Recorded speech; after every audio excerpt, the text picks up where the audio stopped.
आपने अपने सगे संबंधियों और स्वजनों में किसी का नाम कौशल्या, किसी का नाम सुमित्रा जरूर सुना होगा, पर कैकेयी किसी स्त्री का नाम नहीं। इसके पीछे कारण है क्योंकि कैकेयी का नाम सुनते ही आपके चित्त में ऐसी औरत, ऐसी चुड़ैल का स्वरूप पैदा होता है जिसने खुद के ही घर को खिन्न भिन्न कर दिया, जिसके कारण महाराज दशरथ की मृत्यु हुई। राजा बनने के बदले राम को अरण्यवासी बनना पड़ा, जहाँ सीता का अपहरण हुआ, और सीता को वापस लाने में जो युद्ध आयोजित हुआ उसमें लाखों जीवों का संहार हुआ। इन सभी कर्तिकाओं के लिए कैकेयी और सिर्फ कैकेयी जिम्मेदार है, ऐसा आप लोग मानते हो।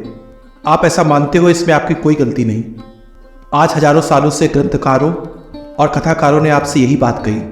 महर्षि वाल्मीकि ने कैकेयी के बारे में सच्ची और सिर्फ सच्ची बात कही थी, पर सच्चाई को ढककर गोस्वामी तुलसीदास जी ने आपसे कुछ और ही बात बताई। आज मुझे आप लोगों के सामने जो कहानी रखनी है वो महर्षि वाल्मीकि द्वारा बताई गई। पुत्र भरत को राजगद्दी और राम को वनवास। हाँ, ये वचन कैकेयी ने महाराज दशरथ से मांगा था, पर क्या आप लोग जानते हो कि कैकेयी ने ऐसा वचन क्यों मांगा? आप तो कह दोगे मंथरा ने आकर कैकेयी के कान भरे, इसलिए कैकेयी ने ऐसा कदम उठाया।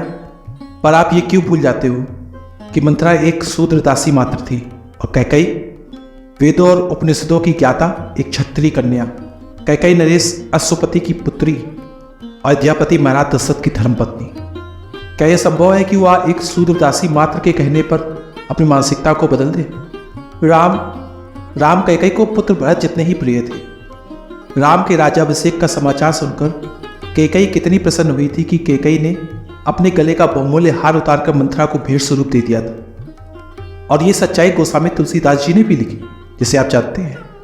महर्षि वाल्मीकि के बताने के बावजूद शायद आप नहीं जानते कि महाराज दशरथ एक वृद्धजन थे और कैकेयी एक युवांग। पर इस वजह से वो कैकेयी को प्रिय नहीं थे, ऐसा मानने की जल्दीबाजी मत करना। पूर्वी देशासुर संग्राम में कैकेयी ने महाराज की सारथी बनकर उनके जीवन की रक्षा करी। रण आंगन में खुद के पति की जीवन की रक्षा करने वाली कैकेयी एकमात्र आर्य नारी है, और कैकेयी के इसी कृति के फलस्वरूप महाराज ने कैकेयी को 2 वरदान दिए थे। महाराज दशरथ ने कैकेयी के पिता अश्वपति के पास कैकेयी से खुद से विवाह करने का प्रस्ताव रखा था। उस समय उनके अंतापुर में बड़ी बहन कौशल्या और सुमित्रा पहले से ही थी। इतना ही नहीं, उसके बाद महाराज ने 350 और रानियों से विवाह कर चुके थे। इतनी सारी रानियों के उपरांत यदि कैकेयी का विवाह महाराज दशरथ से हो और कैकेयी उनके साथ जाए तो फिर भी मान्य था। पर कैकेयी के आने वाली संतान का भविष्य क्या होगा, ऐसी चिंता किसी भी पिता को सता सकती है, और अश्वपति के मन में यही चिंता थी, और ऐसा होना स्वाभाविक है। इसलिए उस समय कैकेयी के पिता अश्वपति ने महाराज के सामने शर्त रखी। वो कैकेयी का विवाह महाराज से तभी होने देंगे जब वह उन्हें वचन दे कि कैकेयी के पेट से जन्म हुआ कैकेयी का पुत्र अयोध्या का भावी राजा बनेगा। उस समय महाराज दशरथ ने निसंकोच पूर्वक खुले मन से कैकेयी के पिता अश्वपति को यह वचन दिया कि भले मेरे अंतापुर में अनेक रानियां बसती हूँ, पर मैं आपको वचन देता हूँ, आपकी पुत्री कैकेयी के पेट से जन्मा हुआ उसी का बालक अयोध्या का राजा बनेगा। इसलिए वह भरत का राज सिंहासन के ऊपर अधिकार तो उसके जन्म पूर्व प्रतिस्थापित हो चुका था, पर पुत्र राम कैकेयी को भरत जितने ही प्रिय थे। महाराज दशरथ यदि खुले मन से और निसंकोच पूर्वक कैकेयी के पिता हुए दिए गए वचन से मुक्ति मांगते तो कैकेयी उन्हें शायद जरूर दे देती, पर उन्होंने ऐसा नहीं किया।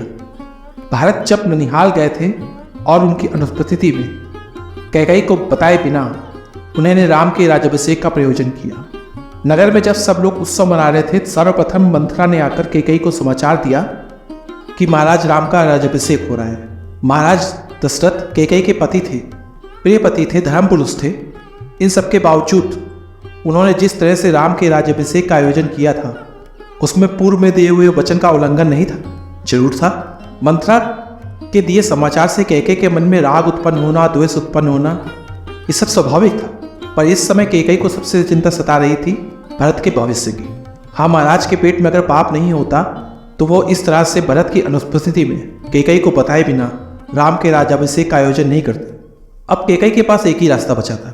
महाराज ने पुत्र भरत को राजा बनाने का वचन जिसको दिया था वह कैकेयी के पिता स्वर्गवासी हो चुके थे, और महाराज दशरथ बहुत ही सहलाई से, बहुत ही सहजता से उस वचन को भूल जाना चाहते थे।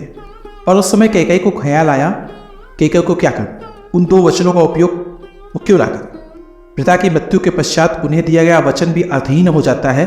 ऐसा कोई धर्म गुरु कहीं से ढूंढ निकाले और उससे पहले वह उन दोनों वर्दों का उपयोग क्यों न करे। इसलिए राम के प्रति कोई भी द्वेष भावना ना होने पर और महाराज के प्रति द्वेष भावना होने के बावजूद कैकेयी ने पूरे धर्म भाव के साथ कैकेयी को दिए हुए उन 2 वचनों का उपयोग किया, पुत्र भरत को राजगद्दी और राम को वनवास। पुत्र भरत को राजगद्दी यह बात समझ सकते, पर राम को वनवास किस लिए? कैकेयी के पिता अश्वपति ने कैकेयी को शिक्षा दी थी, जिसकी वजह से कैकेयी जानती थी कि मनुष्य के शरीर में बहता रक्त 7 साल के अंतर में स्वतंत्र बदल जाता है, उसके अवयवों में परिवर्तन आ जाता है। इसका मतलब यदि राम अयोध्या से दूर बसे, आंख से अदित हो, तो भरत सदा सुरक्षित रहेगा।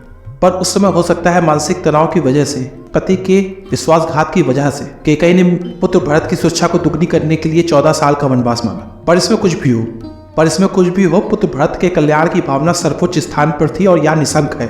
इन सब के बावजूद कुलगुरु वशिष्ठ, महाराज दशरथ, बड़ी बहन कौशल्या और स्वयं पुत्र भरत ने कैकेयी को पापी, दुराचारणी, विश्वासघातनी, पिशाचनी जैसे शब्दों से कैकेयी को पूरी राज्य के सभा के सामने अपमानित किया।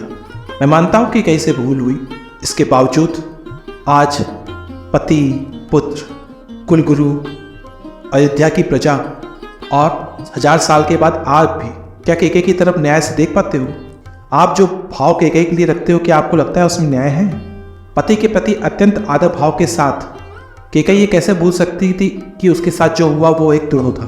कैकेयी का इतना दुर्भाग्य कम था कि जब कैकेयी भरत के साथ राम को अयोध्या वापस लेने के लिए चित्रकूट जा रही थी, तब मार्ग में भारद्वाज ऋषि के आश्रम में उनकी चरण वंदना करते हुए पुत्र भरत ने कैकेयी का परिचय देते हुए कहा था, जो अत्यंत गर्विष्ठ स्वभाव की है, जो अत्यंत राजलोभी है, जो चेहरे मोहरे से तो आर्य स्त्री जैसी लगती है पर वास्तव में एक राक्षसनी है, वह स्त्री कैकेयी मेरी माता है। किसी और पुत्र ने अपनी माँ का इस तरह से अनादर किया है? कभी देखा है आपने? कैकेयी मानती थी कि उससे भूल हुई है, पर उस समय तो वो राम को वापस लेने जा रही थी। एक महारानी का इस तरह से नतमस्तक होकर के जाना क्या पूर्ण प्रायश्चित नहीं था? या फिर कैकेयी को प्रायश्चित करने का भी अधिकार नहीं? यदि मैं मान भी लूँ कि कैकेयी से भूल हुई है, फिर भी उस समग्र घटनाक्रम में वैसी भूल होना कितना सचिक है, उसका भी थोड़ा ध्यान रखना चाहिए। मैं आपसे कोई भीख नहीं मांग रहा हूँ, पर यदि आप कैकेयी को न्याय नहीं दे सकते हो तो इसमें मुझे कोई रोष भी नहीं। कैकेयी 4 सालों से यही सुनती आई है और यही सहती आई। आज नहीं तो कल, कल नहीं तो परसों उसे न्याय मिल ही जाएगा, क्योंकि काल अनंत है और धरा अत्यंत विपुल।